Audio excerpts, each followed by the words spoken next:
আজকে আমি আপনাদেরকে ফুলকপির পাকোড়া তৈরি করে দেখাচ্ছি। এই যে আমি প্রথমে অর্ধেক ফুলকপিকে এভাবে ছোটো ছোটো পিস করে নিচ্ছি। এভাবে করলে পাকোড়াটা একটু মশমশা হয়, ছোটো ছোটো পিস। আর শুধু ফুল ফুল করে কেটে করলে অত মশমশা হয় না ভিতরে, এটা একটু দাদাই মশমশা হবে, খেতে টেস্ট হবে।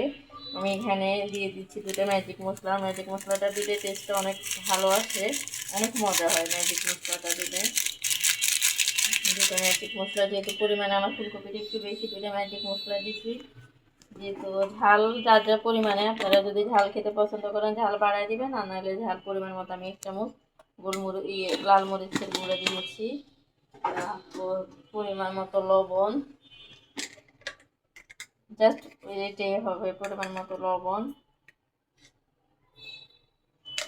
আর এখানে আমি দিয়ে দিচ্ছি আপনার বেসন দিচ্ছি। এখানে একটু পরিমাণে বেশি আমি চালের গুঁড়োটা ইউজ করব, বেসন পরিমাণ একটু কমই দিব, চালের গুঁড়োর কারণে মশলাটা বেশি হবে। বেসন দিয়েছি, এবার চালের গুঁড়োটা দিচ্ছি। চালের গুঁড়োটাও আমি 10 চামচ দিচ্ছি।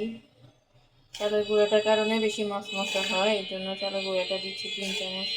4 চামচে দিয়েছি চালের গুঁড়া। এবার এখানে আমি একটু বেকিং সোডা দিব যেন এটা ফুলে। আধা চামচের মতো বেকিং সোডা দিয়ে দিচ্ছি। এবার এটাকে মাখাবো, বেশি না অল্প পরিমাণে পানি দিয়ে মাখাবো। যে পরিমাণ মতো একটু পানি দিয়ে মাখাচ্ছি, যদি প্রয়োজন হয় আর একটু বেসন দিব। পরিমাণ মতো পানি দিয়ে মাখাচ্ছি, একটু প্রয়োজন হলে আর একটু বেসন দিব, চালের গুঁড়া দিব না, বেসনটাই দিব। আর যত কম দেওয়া যায়, বেসনটা যত কম দেওয়া যায় ততই চালের গুঁড়া পরিমাণ মতো দিয়ে মশমশটা একটু বেশি হবে, জাস্ট আঠালো, যেন একটার সাথে লেগে থাকে ভাজতে। আর মশমশাটা প্রচুর মশমশা হবে ফুলকপির ভিতরে, এইভাবে থাকলে যেহেতু কোট আসবে না, ফুলকপিটা মশমশা হয়ে যাবে, খেতে আলাদা একটা টেস্ট। যেহেতু ম্যাজিক মশলা দিয়েছি, আমি এইভাবেই করি, সাধারণত অন্য মশলা দিই না। ম্যাজিক মশলা আর একটু লাল মরিচের ফাঁকি দিই, যেহেতু লাল মরিচের ঝাল হওয়ার জন্য আর কি। চাইলে একটু কাঁচামরিচ কেটে দিতে পারি, ওটা আলাদা মজা হয়। ওটা গো যে আমি একটা লোহার কড়াই, ছোট লোহার কড়াই বসালাম। এখানে লোহার কড়াইটা গরম হওয়ার পর পরিমাণ মতো তেল দিচ্ছি।